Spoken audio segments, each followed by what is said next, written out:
कधीच नाही चुकणार तुमचे फेवरेट टीव्ही शोज झी5 सोबत, तेही एकदम फ्री। खूप काम शोधलं पण कुठंच काम मिळालं नाही ग मला।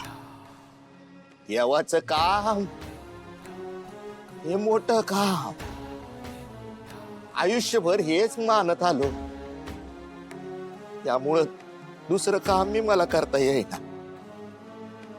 आता कसं बस हे काम मिळालं आहे, हे जर काम केलं नाही ना तर घर चालवणं देखील अवघड होईल ग मला। आपल्यावर कर्जाचा केवढा मोठा डोंगर आहे माहित आहे ना ग तुला, आणि तू पण किती करणार आहेस आमच्यासाठी। दादा, तू नको काळजी करू, आपला विठुराय आहे ना आपल्या पाठीशी। पण तू हे काम नको करू। मी माझ्या डोळ्यासमोर माझ्या भावाचा असा अपमान झालेला नाही बघू शकत।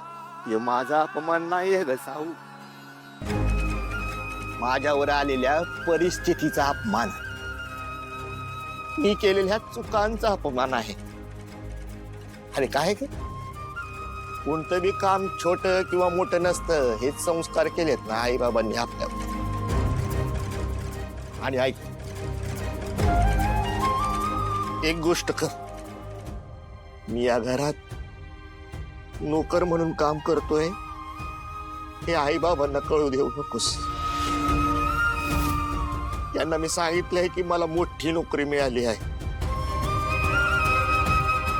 त्यांच्या स्वप्नांची इमारत अशी कोसवू देऊ नकोस, एवढं कर।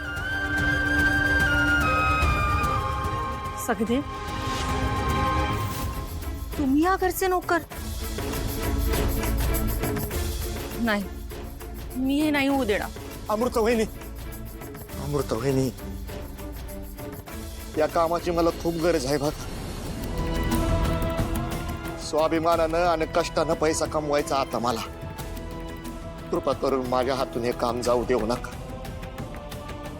अहो पण तुम्ही या घरचे व्यायी आहात, तुमची बहीण या घरची सून आहे। ऐश्वर्या असं कसं करू शकते? वहिनी, दादा बरोबर बोलतोय, आपल्या हातात काहीच नसतं, हे सगळं तो पांडुरंगच घडवून आणतो।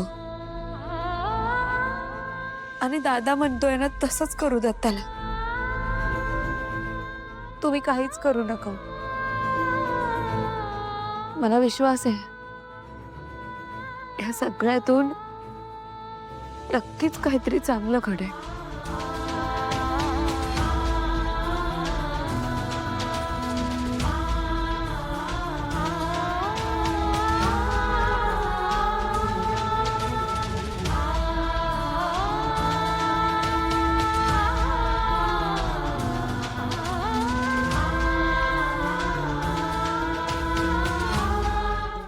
झी5 ॲप डाउनलोड करा आणि पहा सर्व एपिसोड्स एकदम फ्री।